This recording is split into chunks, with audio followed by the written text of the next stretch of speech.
Hello, everyone who is watching. And if you're not watching, you don't know I said hello. Let's start by giving some charity. So if you have a charity box at home, take a coin or dollar bill, place it inside. And if you don't have one, use the app, your banking app, to give to a charity of your choice. A few things.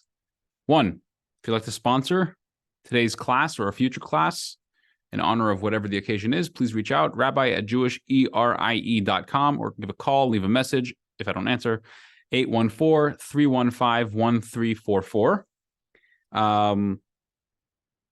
Also, there will be sponsorship opportunities for the High Holiday Caring Wall, which will be standing proud in the shul to my left over the high holidays, Rosh Hashanah and Yom Kippur, for those who want to show support and make an impact on Jewish lives in Erie these coming high holidays.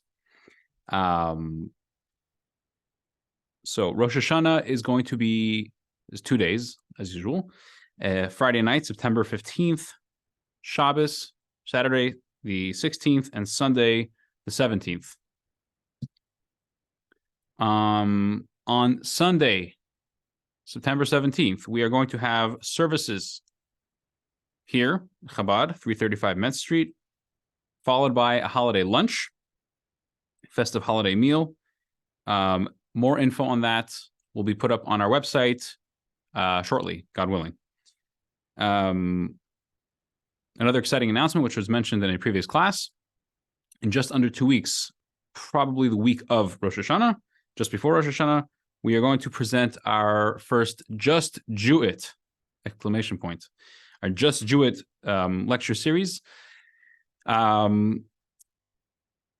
which, like we said, is going to be presented before each of an upcoming holiday. So in this case, Rosh Hashanah, we're going to learn about what it takes to tap into the holy energy of Rosh Hashanah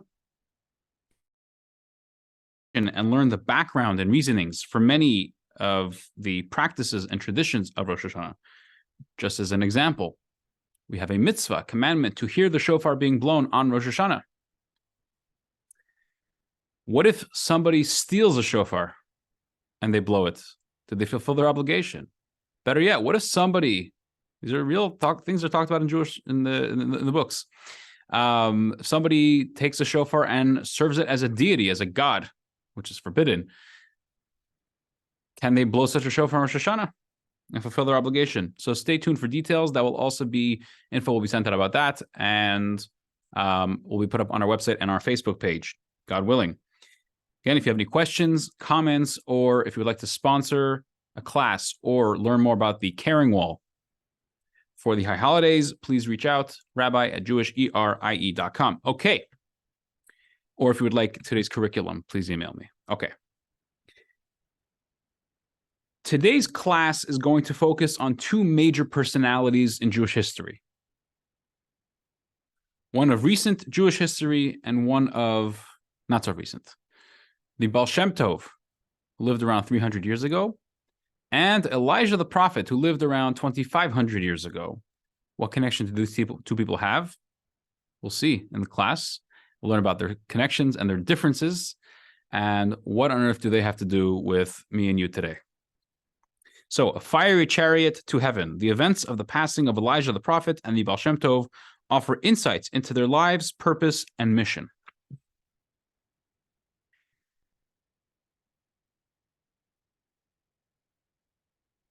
In the coming days, actually this Saturday night and Sunday, we will mark the 18th of the month of Elul, or Elul. This date is a double birthday. It is the birthday of the Baal Shem Tov, the founder of the Hasidic movement, and of the Alter Rebbe, the founder of the Chabad Hasidic movement. It's a very fascinating class. I know it always is a fascinating class, but it's particularly fascinating. I say that every time, right? The class today is based on a sicha, a talk from the Lubavitcher Rebbe spoken on in the wintertime of 1951, possibly 1950. I think 1951. Okay. Section A, we are not going to directly right away go into the text. We're going to wait. There's a long introduction, so it's fascinating. Section A, the biblical prophet and the Hasidic Rebbe. Rabbi Yisrael Baal Shem Tov was an Eastern European Jewish leader who founded the Hasidic movement. With his actions and teachings, he completely revolutionized Jewish life and breathed a new life into the nation. His influence is strongly felt until today by the Hasidim, the followers who adhere to his path, and also by the many Jews of all stripes who have been affected by his teachings. Let's take a look at Jewish life in that era. At the beginning of the 18th century, European Judaism was bloodied and wounded from the events of the previous century. The harsh decrees of 1648, 1649, which became known as, in the corresponding Hebrew, the Gzeras Tach V'Tat, the decrees of, well, Tach V'Tat is those years, and the bloodthirsty pogroms that Khmelnytsky's Cossack forces carried out left tens of thousands of Jews dead. Those who survived the pogroms struggled to get their lives and communities back together. The pogroms, the disorientation, and the confusion caused many Jews to believe in a man named Shabtai Tzvi, or Shabtai Tzvi, who proclaimed himself as the Messiah that the Jews have long been awaiting. Jews were desperate to believe in a Messiah who would redeem them from all their suffering and exile. But when Shabtai Tzvi converted to Islam by the order of the Ottoman rulers, he was exposed to be a charlatan, a fake, a phony. Again, they faced the harsh reality of the difficult life as a Jew in Eastern Europe. It was a very diluted version of the whole story. You can look at all the history books and online for more info. It's not very pretty, unfortunately. In the wake of the devastating pogroms, many families were left without a source of income.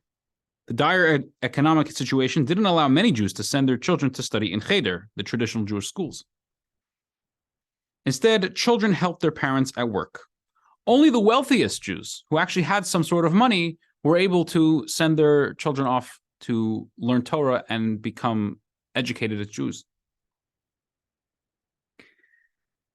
This led to a generation of simple Jews who could barely read or write in Hebrew, but they loved God and served him with all their heart. A rift or a division developed between the learned Jews and the simple Jews, to the extent that in some towns there were actually two synagogues, two shuls, one for the Torah scholars and one for the other people who were looked down upon. With this tragic historical backdrop, on the 18th of the month of Elul, 1698, Rabbi Yisrael Baal Shem Tov was born. This child's soul was destined to breathe new life into the Jewish people. His name, Yisrael, was the nation's name, for his birth was like a wake-up call for the spirit of a beleaguered nation in a spiritual faint. Rabbi Yisrael's parents both passed when he was just 5 years old. He was a small child.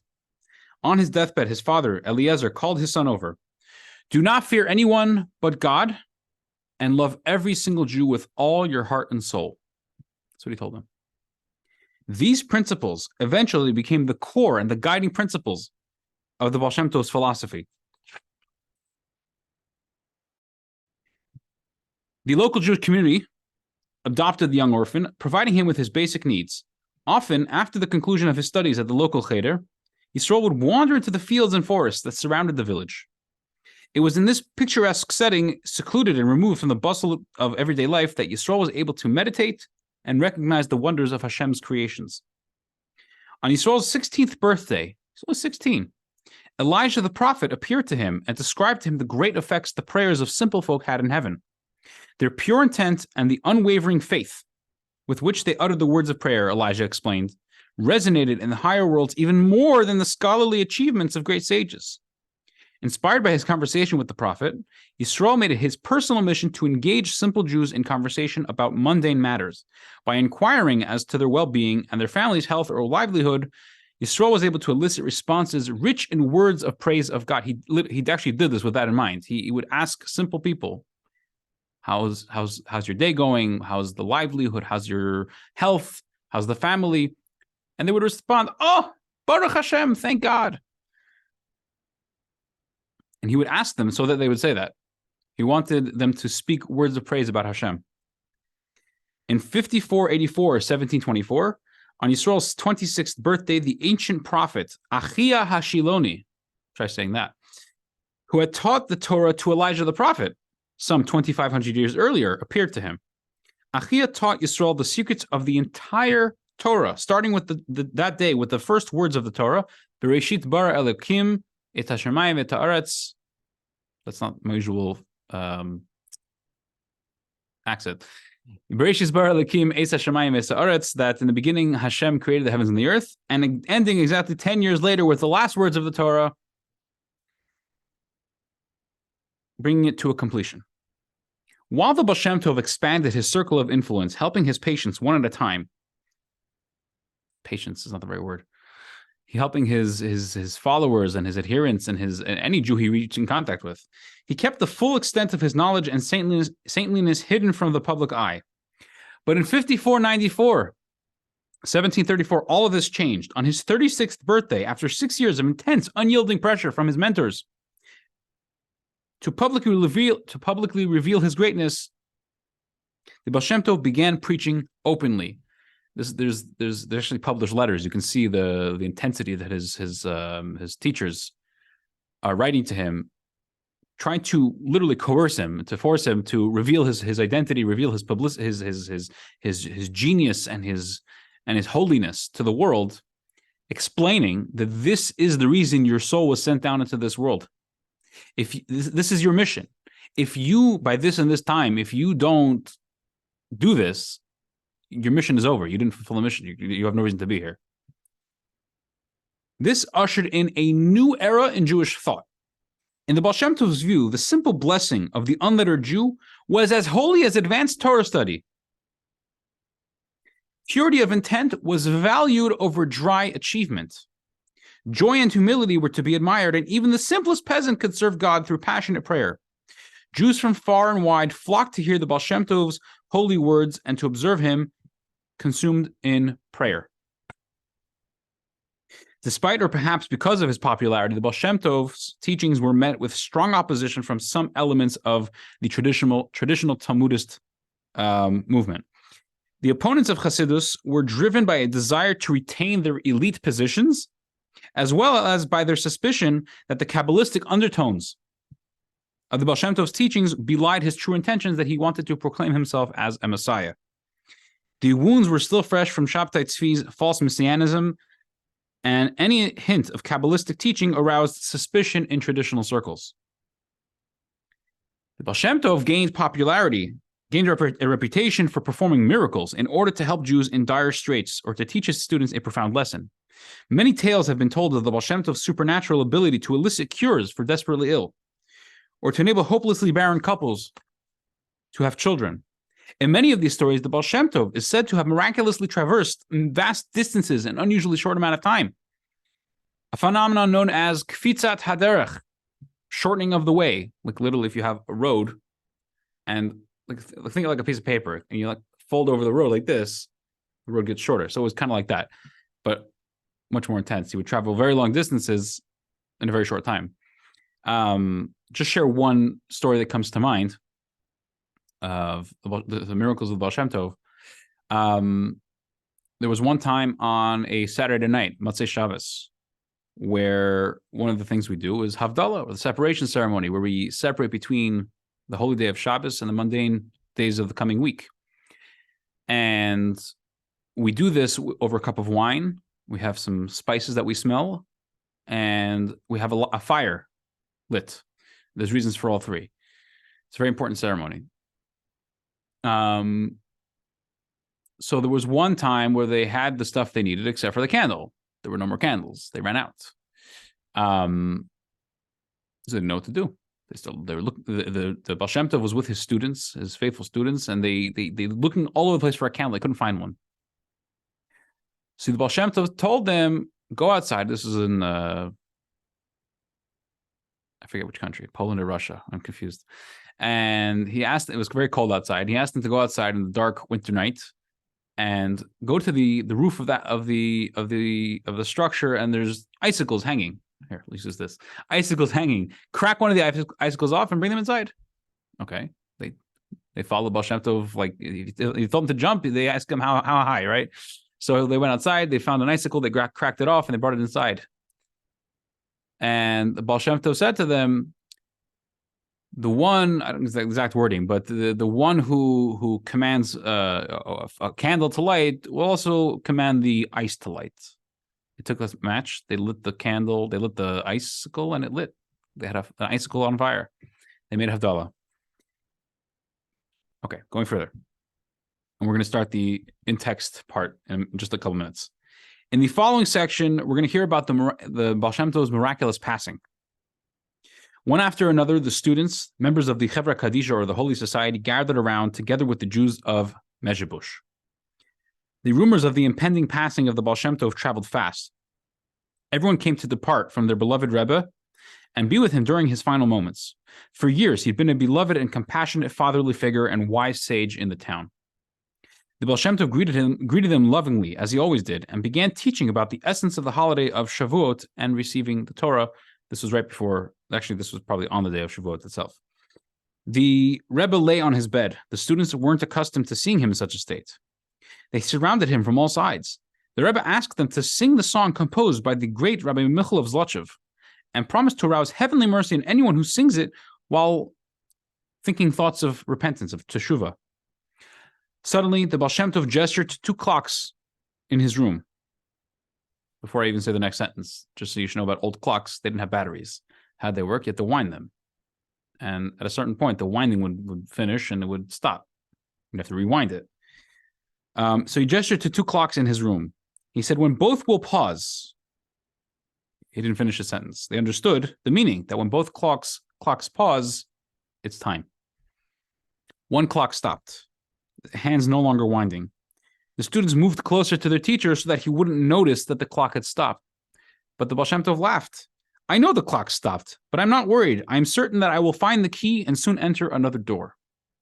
He instructed the students to begin reciting the psalm. I still haven't figured out, is it psalm or psalm? I think the P is silent. The chapter of Tehillim, which says, let the pleasantness of the Lord our God be upon us. Several times he turned in his bed, all the while his lips uttering heavenly meditations.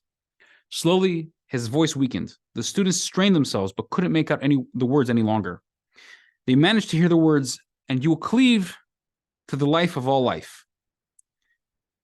That's a quotation. The Rebbe gestured with his finger for them to cover him with his sheet. Suddenly, he began to tremble the same way he would tremble while reciting the Amidah prayer. Moments pass, and the trembling stops. Tension gripped the room. Tears fell from the eyes of the students. Some continued to recite the psalm over and over, not moving their gaze from their holy Rebbe. The ticking of the smaller clock gradually began to slow until it stopped. The students trembled with fear. Time froze in place. The Rebbe no longer responded. Rabbi Leib Kessler, one of the students and a member of the Chevra Kadisha, suddenly noticed a blue flame, pure and bright, rising from the Rebbe's bed, higher and higher. The students knew that at that moment, their holy Rebbe had left for the heavens. Okay, I would say fast forward, but actually rewind. We have to rewind a couple of millennia.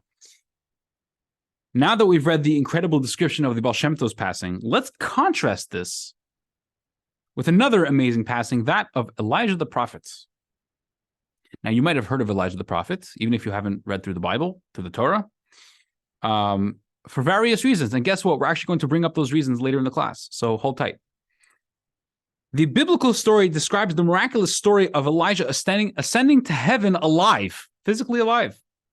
Elijah the prophet foresaw that his end is nearing and he will soon leave this world. So he's walking together with his student Elisha, who would later become his successor, and they are talking. Let's see it inside. Source 1 in your booklet, if you have it, page 3. This is from Kings 2, chapter 2. Elijah and Elisha went from Gilgal. Elijah said to Elisha, stay here now, for God has sent me as far as Bethel. But Elisha said, as God lives and by the life of your soul, I will not leave you, i.e., too bad, I'm coming with. And they went down to Bethel. Rashi, the main commentator on Torah, explains, stay here now. Elijah wished to drive him away because of his humility so that Elisha would not see him being taken away. So they continue on to Bethel. When Elijah said to him, stay here now, for God has sent me to Jericho. And he said, as God lives, and by your life, I will not leave you. And they came together to Jericho. They came to Jericho, and again, Elijah said to him, "Stay here now, for God has sent me to the Jordan." And he said, "As God lives, and by your life, I will not leave you." Guess what happens next? They both went. As they were going, walking and talking, a fiery chariot and fiery horses appeared and separated them. Elijah ascended to heaven in a whirlwind. Elisha saw, and he was crying, my father, the chariots of Israel and their riders." Then he saw him no longer. Elisha took hold of his garments and tore them in two pieces. He picked up Elijah's mantle that had fallen off of him, and he returned and stood on the bank of the Jordan.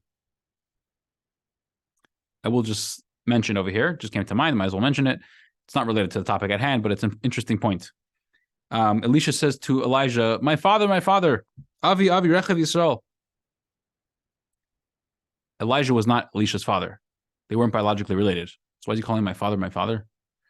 So from here, the sages learn that one who teaches somebody else's child Torah, it's as if this is their own child. Elijah taught Elisha Torah. He becomes like his father. When a person finishes their task in this world, their body and their soul part ways. The soul is spiritual and returns to its source, and the body is buried.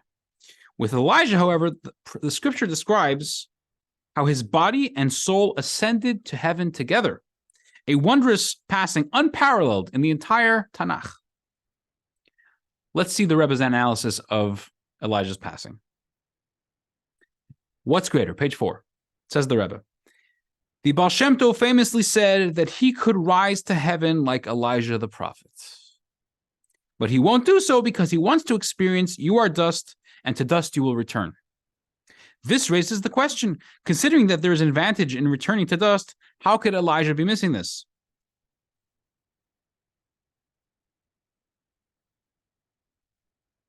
What just happened? So it's known. It's a known statement of the Baal Shem Tov that if he really wanted to, he could also have a passing like Elijah. He was worthy to physically ascend to heaven with his body. But he doesn't want to, because he wants to experience the idea of returning to dust, of being buried. We see from here, it seems very clear, that being buried, that the body being buried in the earth, is more special and more important than having such a phenomenal, miraculous passing, where the physical body ascends to heaven. I will put a plug here. It's very important for burial. Burial is a very important thing. Jewish tradition teaches that burial is not only good for the soul, it's good for the body as well. And the opposite is said about any other form of dealing with the person's body after they pass. It harms the person, it harms the soul. Its suffering is tremendous. The best thing to do for a person is to bury them after they pass. That is the most respectful thing to do with the body. So if it's so special to be buried, and instead of having the body ascend to heaven, why didn't Elijah want a passing like that? I think it's a fair question. The answer the Rebbe is going to tell us in one line, and the rest of the pages of today's class are going to elaborate on that line. The answer is that every person finds completion in their specific role. For Elijah and what he needed to achieve, ascending to heaven in a whirlwind was the ultimate perfection. However, for the Baal Shem Tov and for what he needed to achieve, returning to dust to the earth was necessary for his perfection. So the Rebbe is giving us a simple answer. Everyone has their own thing, their own task, their mission. The Baal Shem Tov, his mission was accomplished when his body returned to the earth, like everyone else. Elijah, his was accomplished through his body ascending to heaven with his soul. What is the obvious question? Why? What is the Baal Shem Tov's mission that therefore his completion, his perfection is being physically buried, and Elijah, his perfection is to ascend to heaven? Section B, page 5. We can suggest a possible explanation for this. We are told about 3 different missions of Elijah the prophet: attending every circumcision, visiting every house on the Seder night, and saving Rabbi Hamanuna Saba. Stop. after Elijah's passing, he's still active. We know this. He's very active. There's a lot of stuff he gets done. We know 3, technically 4, we'll see soon a 4th one, 4 main things that even after Elijah passes, he's still actively involved in, and this indicates to us, if we analyze all 3, we can get an indication, or all 4, we get an indication, what is his mission? What is his goal he's trying to achieve? And therefore, it makes sense, and it's fitting that his physical body should rise to heaven with him. 2 of which you're familiar with, probably, and 1 of which you are most likely not familiar with. So let's see. Let's start with being present at every circumcision, or what's known in Jewish tradition as a bris, or a bris milah. When a a baby boy is circumcised on the 8th day of his life. Source 2, Pirkei de Rabbi Eliezer. It's a fascinating little midrash over here. The Jews would always circumcise until they were divided into 2 kingdoms. The kingdom of Ephraim, King Achav, who was a very wicked man, he bans the circumcision. Elijah rose and declared that he vows that the heavens will not give dew and rain until circumcision would be allowed. Queen Jezebel heard this and wanted to execute him. So Elijah fled Israel and went into hiding. God revealed himself to Elijah and asked, "What are you doing here, Elijah?" And he answered, "I am zealous." You have always been zealous," God replied. "You were zealous against adultery in Shittim, as it says, Pinchas, the son of Elazar, the son of Aaron the priest." Pinchas and Elijah have a very close connection. Not for now. Here too you are being zealous. From now on, the Jews will not circumcise until you witness it with your own eyes. This is why the sages enacted that a chair of honor be placed for Elijah at every bris. What are we talking about? So there's a whole dramatic story where you have this wicked king, Achav, and he decrees that no more circumcision is allowed. Circumcision is the building blocks of the relationship between a Jew and God. It's a very deep personal pact. It's a bond, a covenant. It's a holy covenant between the Jew and Hashem. King Achav wanted it to stop for whatever reason. So Elijah knew that was a very bad thing, and he understood the ramifications of it. So he wanted to do something about it. So he made a decree. He himself made a decree that the heavens will no longer give their rain until you take away this awful decree. Now, if I say that, or if you say that, okay, go fly a kite. Elijah says it, the clouds stuff up. They don't rain. And that's what happened. It stopped raining. And currently, if there's no rain, it's very bad. But we have a stock supply of food. Thank God we'll figure ourselves out, at least for a certain amount of time. Thank God we have rain, most places. Back in those days, no rain means no food. That's just a simple equation. So they wanted to execute him. So he went into hiding in a cave. God comes to Elijah and he says, "What are you doing here?" Obviously, God knew what he was doing there, but it's a starting conversation. And Elijah explained what happened. So God did not appreciate what he did. Why? Because Elijah was essentially, I'm not going to say it, but it sounds like he was bad-mouthing the Jewish people, that they're not circumcising. Hashem says, because you say this, you will be the testimony, you will be the witness, to witness every single time the Jewish people circumcise their sons for all generations. This is a well-known tradition that Elijah is present at every single bris celebration and ceremony. Every single one, which is why, as we just mentioned, the sages enacted that there should be a special chair set up at every bris for Elijah. It's called Elijah's chair. In Hebrew, Kisei Shel Elio. Okay, that's story number 1, thing number 1. Source 3, Shulchan Aruch, the Code of Jewish Law, chapter 480. This has to do with the Passover Seder night. In some places, the custom is to leave the doors of the rooms in which people sleep unlocked on the first night of Passover, because it is a night of protection for all Jews in all generations, and an auspicious time to take them out of this exile. Should Elijah come to herald their redemption, he will be met by open doors and everyone will run to greet him. In Eastern Europe, the custom is to pour an additional cup of wine, and it is known as Elijah's cup. So, on the Seder night, on the night of Passover, we do 2 things in honor of Elijah. 1, there's a custom to leave the doors of the home unlocked that night because the day we left Egypt is an auspicious time for our complete liberation from exile. If Elijah will arrive to herald the time of Mashiach, of Geula, of redemption, he will find open doors and Jews waiting to greet him. 2, a more famous custom is to pour, let me explain.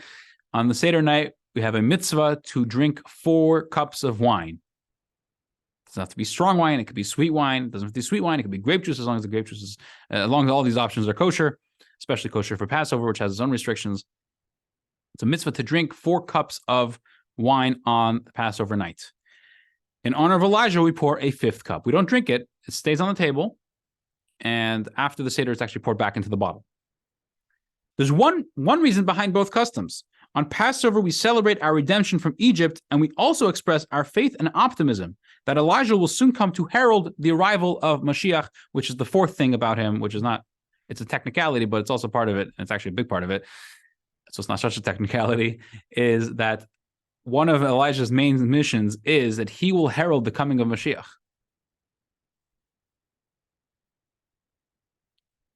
Third thing, this you probably have never heard about. It's a fascinating thing, though. Rescuing Rabbi Hamanuna. Rabbi Shimon ben Yochai. Rabbi Shimon ben Yochai was the progenitor, is that the right word, of Kabbalah. Kabbalah was always around. Kabbalah is the secrets of the Torah, the esoteric, the mystical teachings of the Torah. And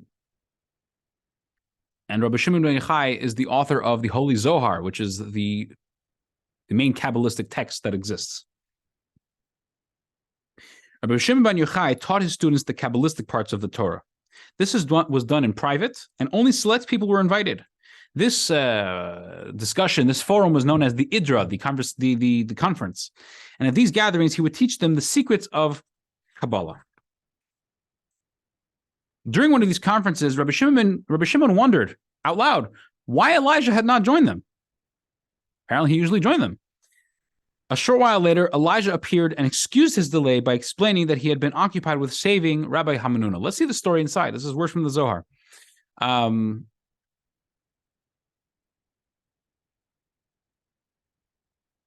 Okay. Source 4, page 6. Rabbi Shimon said, "Why hasn't Elijah come to our study hall when we revealed these holy matters?" At that moment, Elijah appeared, and 3 rays of light illuminated his countenance. Rabbi Shimon asked Elijah, "Why weren't you there when God's greatest secrets were revealed on that day of great joy and celebration?" What's the excuse? Why weren't you here? Elijah answered Rabbi Shimon, "By your life, Rabbi, 7 days before your conference, God chose the angels and souls of the righteous sages to participate in your conference and hear the secrets of the Torah." It was all divinely ordained. I was also invited. I knew about this event. I asked God to join me. But then God tasked me with a mission, and I was not able to attend. On this day, God sent me to perform miracles for Rabbi Hamnuna. We're on page 7, by the way. Miracles for Rabbi Hamnuna and his colleagues who were imprisoned by the government, chained in the king's palace. I did a miracle for them, and I toppled the wall of the king's chamber, and they were able to escape. Some people were buried under the ruins. 45 officials were killed there in total. I brought Rabbi Hamnuna and his colleagues outside the city, and using kfitzat haderech, which we mentioned earlier, jumping, shortening of the road, I took them to the Ono Valley, and they were saved. I brought them bread and wine they hadn't eaten in 3 days, and the entire day of your conference, I did not leave them.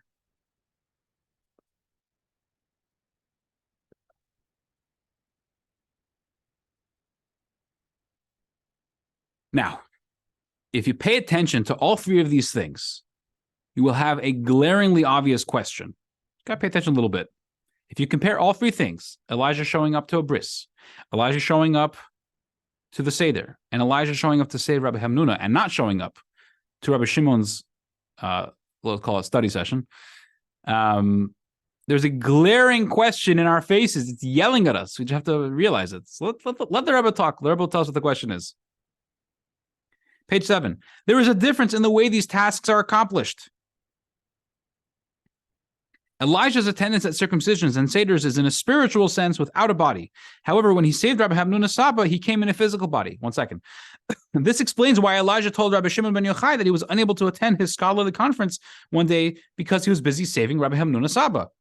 One may ask, Elijah is able to attend multiple circumcisions at the same time, and on Passover night he attends all seders. Why then couldn't he also make an appearance at Rabbi Shimon's conference? You get the question?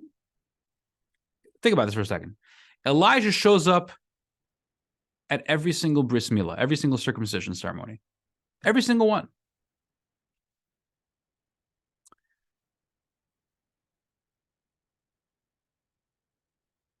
I'm sure, every bris doesn't happen at the same time. I'm sure that on a given day when someone has their baby has a bris, there's very likely that there's multiple other babies having a bris on the same day throughout the world. Maybe not at the same time of the day, but I'm sure it happens that even at the same time of the day, there's multiple brisim, plural, happening at the same time. And Elijah's present in every single one of them. Even more than that, the Seder, the Passover Seder, every Jew, at least in the same time zone, or multiple time zones, are having their Seder all at the same time. We're talking millions of households, millions. And Elijah is present at every single one. So we see clearly he's able to be present at multiple locations at the same time. It's not a problem for him. Suddenly we get the story of Rabbi Shimon and Rabbi Hamnuna Saba. Rabbi Hamnuna is in danger. So Elijah goes to save him. And Rabbi Shimon asks, why weren't you here? Why weren't we revealing the secrets of the Torah? And he answers, I was busy saving Rabbi Hamnuna Saba. I couldn't come. What do you mean you couldn't come? You couldn't come? You're able to be at every Seder in the world at the same time. But you can't be saving him and coming and learning the secrets over here at the same time. You can be at millions of places, but you can't be in two. So the Rebbe provides a very interesting answer. When Elijah shows up spiritually with his soul, just his soul, he can be in multiple places at once, not a problem.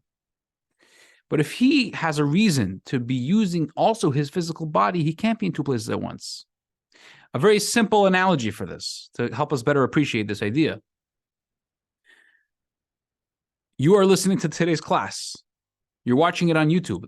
This is a live class, by the way. If you log on Zoom, you can get the Zoom link from me. You can join the class live as well for future classes. So if this class is happening live, you can have hundreds of people watching it throughout the world all at the same time. And they're hearing me speak to them on the screen live in multiple locations in the world, hundreds of locations. But me, my physical person, I'm not in multiple locations. I'm here. I'm here in Erie. That's where I am. I can't be anywhere else. If I'm somewhere else, I'm not here. So it's a similar idea. When Elijah needs to show up spiritually, just a soul, he could be everywhere at once. But when we're talking physical, material, he can only be in one place at once. Going further, the answer must be that Elijah attends circumcisions in a spiritual form, without a body. It is a spiritual spark of his soul that attends, allowing him to be present in multiple places at the same time. But when Elijah comes on behalf of the righteous, he does so in the fullest sense with his physical body. So he is unable to be present in two places at the same time. The same applies to all instances in which Elijah carries out a mission for the sages, and especially for his ultimate mission, bringing harmony to the Jewish people and heralding the arrival of Mashiach, of the era of redemption. This mission will be done, or is done, by Elijah in his physical form, as is clear from the Talmud's discussion of the issue of him coming on Shabbat from beyond the permitted distance. What did we just say? There is a law on Shabbat. There's a number of things that we're supposed to do and a number of things that we're not allowed to do. You can't light a fire. You can't drive a car. You can't cook. One of the forbidden activities on Shabbat, on Shabbos, is there's certain measurements involved, but the basic idea is if you're in a city or a town, you can't leave the city after a certain amount of distance. There's a certain point where at that point you're no longer allowed to walk further. You have to stay where you are. You have to either walk back or stay where you are. You can't walk further. It's called Tchum Shabbos, the boundary of Shabbos. So it works the other way around. If you're outside the city, happen to be, you have only a certain amount of space that you can walk. You can't walk willy-nilly. You can't travel long distances. So there's discussion within the authorities of Jewish law, particularly if you want to look at the Chassam Sofer, where there's the discussions of if Mashiach were to, the era of redemption were to happen on Shabbos, were to start on Shabbos, and Elijah would come to herald the redemption, how would that work within the framework of Jewish law? Elijah's a Jew. He's bound by Jewish law. He's going to follow Jewish law. So for him to show up from outside the city, to come to the city to herald the redemption, how does that work? And there's discussions about it, what different possibilities was going to happen. But from the discussions themselves, not even getting into the details, from the discussions, it's clear that according to Jewish law, according to Torah, Elijah is going to show up and herald the redemption in a physical form, in his physical body. If he was spiritual, this whole discussion wouldn't be. This is why Elijah had to ascend to heaven in a whirlwind in order for his body to remain intact, and he wasn't buried in the spiritual world of Yitzirah, not for now. When necessary, Elijah is able to don his body again and descend into our world. Don is a fancy way of saying put on. Where? For Elijah, this is his ultimate perfection. So, since some of Elijah's missions, such as saving the righteous person like Rabbi Hanuna and heralding the coming of Mashiach, require him to have a physical body, his ultimate perfection is not to be buried. It's to ascend to heaven with his body so he can have access to his body and fulfill those missions. Section C. Let's contrast this with the Baal Shem Tov's role.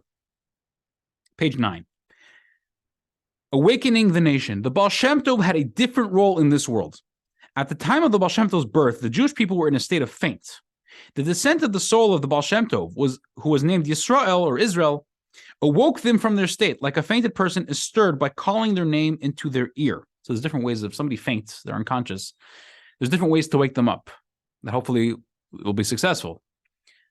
Smelling salts, splashing their face with cold water. One of the ways is whispering their name into their ear.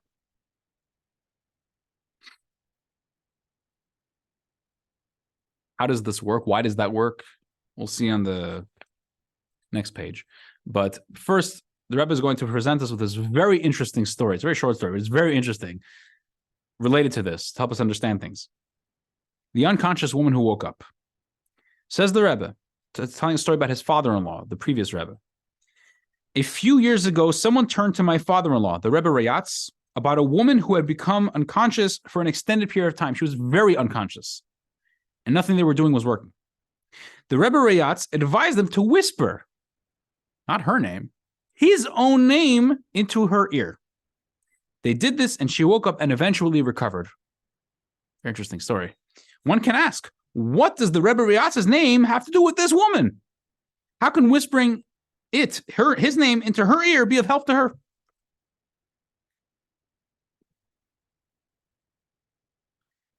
Says the Rebbe. There's a little bit of a Kabbalistic, Hasidic explanation coming out. When a person is unconscious, their immanent life force, their transcendent life force, their particular life force, we'll explain this in a second, has departed them, and only their transcendent life force is present. Calling the person's name addresses their transcendent life force and awakens it, causing it to express itself in an immanent manner. One second. When something is lacking in the general life force, whispering the Rebbe's name into their ear is effective because the Rebbe's soul is a general soul.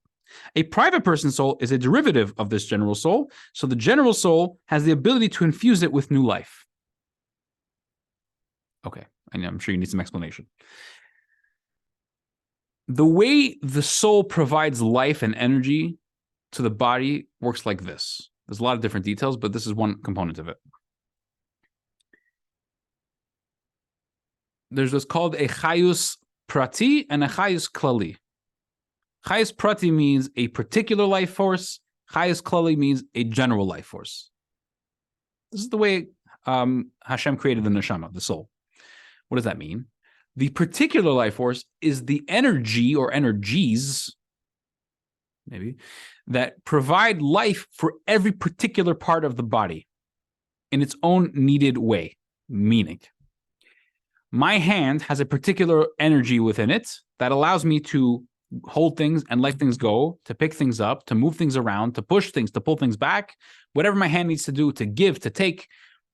My hand has all that potential built within it. The hand on its own, a person's hand on its own is a piece of meat and bones. It doesn't move, it doesn't do anything. It's a piece of flesh, it's dead. The soul provides the energy and the life force that allows the hand to move and do what it needs to do. But the hand is a very particular type of energy. It's one that a hand needs. Okay? My ears have a different type of life force. It's a different amount, and it's a different quality, and it's a different purpose, a different style, which is it's energy that allows my ear to work to hear. A person who has an ear, but there's no energy, there's no life force in them, there's no life in the body, God forbid, the ear doesn't work. It has all the parts necessary, all the physical components, but the energy, the life that provides the ear with what it needs to hear, to actually function, is not present. Okay? So a hand has a hand life force, and an ear has an ear life force, and eyes have an eye life force. It's a very different kind of energy. Now, if someone's energy for their hand was in their nose, not only will their hand won't move, but their nose won't smell either, because hands don't smell. The life force for hands don't provide the capacity to smell. And vice versa. Somebody's ability to see, which the energy that's present in their eyes, the life force in their eyes, is in their foot won't see, and their eyes won't walk, or vice versa, because it's not the right energy, it's not the right amount, and it's in the wrong place. Every part of the body, every limb and organ, every sinew, every vein, every bone has its particular life force coming from the soul that provides it with that particular life force. Okay. In addition to this, what's being referred to as the transcendent life force is what I call what I mentioned was the chayos klali, the general life force, which is every single part of the body is different when it comes to the first life force, the first energy. Every part is different, but they all share a common denominator. What is that? They're all alive. They're all equally alive. They're all equally alive. They all are equally energized. Yes, true. They have different amounts of energy, different amounts of life force, different purposes, but the fact that they are alive, they all possess equally. That's something much deeper, much loftier, much greater, much more powerful, which is the highest klali, the general life force. Now, when somebody faints, what's going on? When somebody faints, their particular life force goes away. It doesn't really go away. It kind of, whatever. Let's use the words go away for practical purposes. So their physical body is alive. The transcendent life force, the general life force is still present. They're alive, but they're not functioning.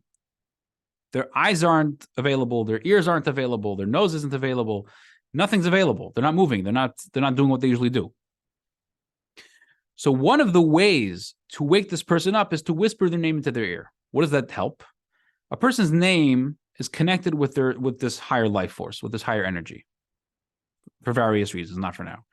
When one calls a person's name into their ear, it pulls forth that greater, more powerful energy, that general life force, and it kind of fills the buckets of all the limbs necessary so that they should have that particular life force back, and the person wakes up.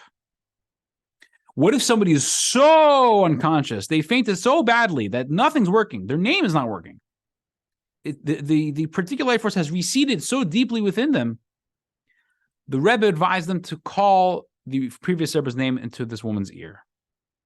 Because a Rebbe, which is a leader of the Jewish people, a leader of the Jewish people is not a charismatic leader. That's not what their function is. If you can compare the entire Jewish people to a body, and you can compare because in Kabbalistic text, they are compared to a one unified body, every particular Jew is a particular limb of the body, a particular aspect of the body, a particular cell, if you will. But the leader of the Jewish people, or more appropriately, the head of the Jewish people, is represented by the head. The head leads the whole body. The head gives life to the whole body. The head controls the body. The head cares for the entire body. A true Jewish leader is not somebody who just simply teaches or guides. There's an aspect about them which is that they are a head and they provide life for the entire people. So the Rebbe advised them to call the previous Rebbe's name, who was the leader of the generation, leader of the Jewish people at the time, into this woman's ear to go at that deep. Which time do we have left? We're almost done, actually. The descent of the Baal Shem Tov's soul into this world stirred the Jewish people from their state of faint because his soul is a general soul, like we just finished saying, that is connected to the souls of the generation. The mission of the Baal Shem Tov was to awaken the entire Jewish people, including the lowliest members of the nation. That was a key point. That's why I raised my voice. He had to reach the lowest levels and awaken the people mired there to express their connection with God. This is why the Baal Shem Tov needed and wanted to return to dust. We can now understand why the Baal Shem Tov's life's journey needed to end with the regular passing of the body being buried in the earth. His life mission was to reach the Jews on the lowliest levels and spiritually awaken them. He therefore wanted to experience the same journey of descent that the simplest Jew undergoes in order to be able to reach them as well and connect to them to their holy source. This was the Baal Shem Tov's mission, so it is clear that this end was the ultimate state of completion for him. So this answers our question. What's greater, rising to heaven alive or to be buried in the earth? The answer is neither and both. It depends who you are. If you're Elijah, your mission is you need your body. You go to heaven with your body. If you're the Baal Shem Tov, your focus, your mission in life is to address and to inspire and to awaken even the lowest Jews. You have to relate to them. So he wanted to be buried as well, just like any other simple Jew. I'm going to end off with two stories. These are very important stories, in my opinion. And each one is going to highlight a different aspect of today's lesson. And let's try to learn an important lesson from these stories. The first story is about this idea that the Baal Shem Tov he cared about every single Jew, even the lowest of Jews, the most ignorant of Jews, the Jews who don't care. He cared about every single Jew, no matter where they were holding. This story highlights this to an extreme. Sukkot. Sukkot is a holiday that is coming up in 5 weeks, 4 weeks, a month. Where are we holding? Yeah, a little under a month. Actually, exactly a month. Sorry. Sukkot, there's a couple different mitzvahs that we have, special mitzvahs. One of the main mitzvahs of Sukkot is the name. Sukkot is a sukkah. A sukkah is a special kind of man-made hut with a special covering on top. And the mitzvah is to spend as much time as possible, whatever we do in our homes, to do here instead. We eat in the sukkah, we learn in the sukkah, we spend time in the sukkah, we play games in the sukkah. Some people even sleep in the sukkah as well. Many people do. And this is a very special mitzvah. Now, along with every mitzvah, there's certain criteria, certain requirements in order to fulfill the mitzvah properly. There's certain things that if you do it like this, you're doing the mitzvah properly. If you do it one thing off, you're not doing it properly. You do another thing off, you're not doing it at all. You're not fulfilling the obligation. Sukkah has a lot of requirements. It can't be too tall. It can't be too short. It can't be too small. It can't be too few walls. The covering can't be a solid cover. It can't be an actual roof. It has to allow rain to come through. There can't be too much sunlight. There has to be enough shade. There's a lot of different requirements, a lot of requirements. So this story takes us to the Baal Shem Tov. The Baal Shem Tov is on Sukkot, and there's a number of sages. They want to visit him. It's a holiday. They want to greet the holy Rebbe, the Baal Shem Tov. So they come to Baal Shem Tov's home, and he's probably nearby in a sukkah somewhere. And they look around and they notice the most awful, the most dilapidated, the most, at least in halachic sense, in the sense of Jewish law, the most disturbing sukkah they had ever seen in their entire lives. And they felt maybe some ignorant Jew put this together and they don't know what they're doing, and it just looked awful. But looking for the Baal Shem Tov sukkah. So they're looking around, they're trying to see where's the big, beautiful sukkah that the Baal Shem Tov obviously built.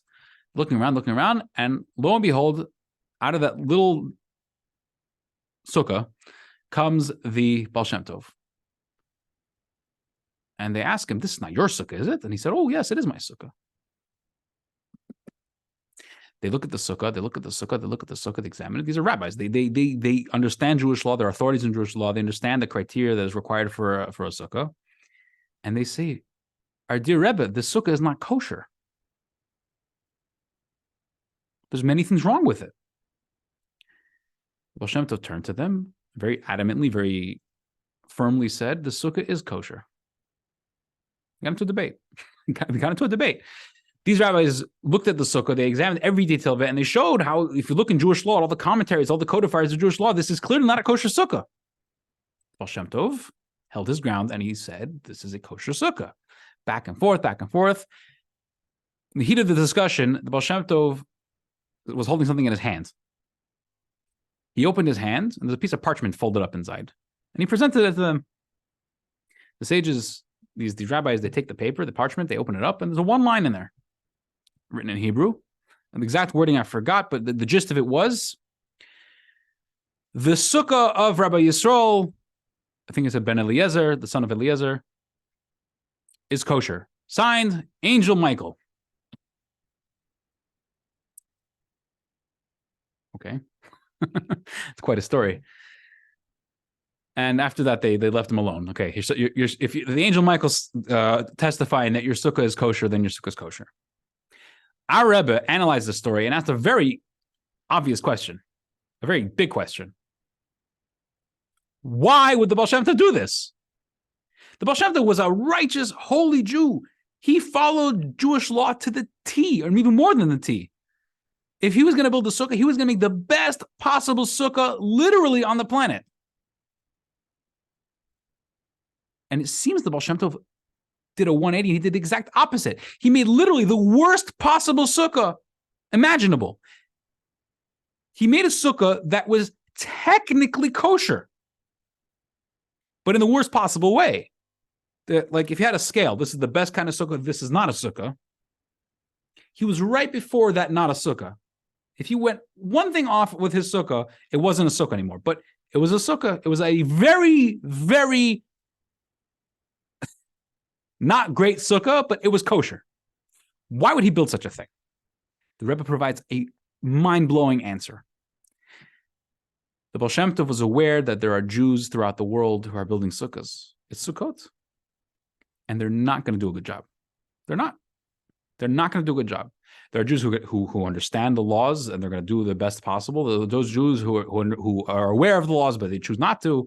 There are Jews who are not aware of the laws and they don't care and they think they're doing the right job, the right way. They think they're doing it the right way and they mess up. The Baal Shem Tov wanted to make the worst possible kosher sukkah to justify all other sukkahs in the world.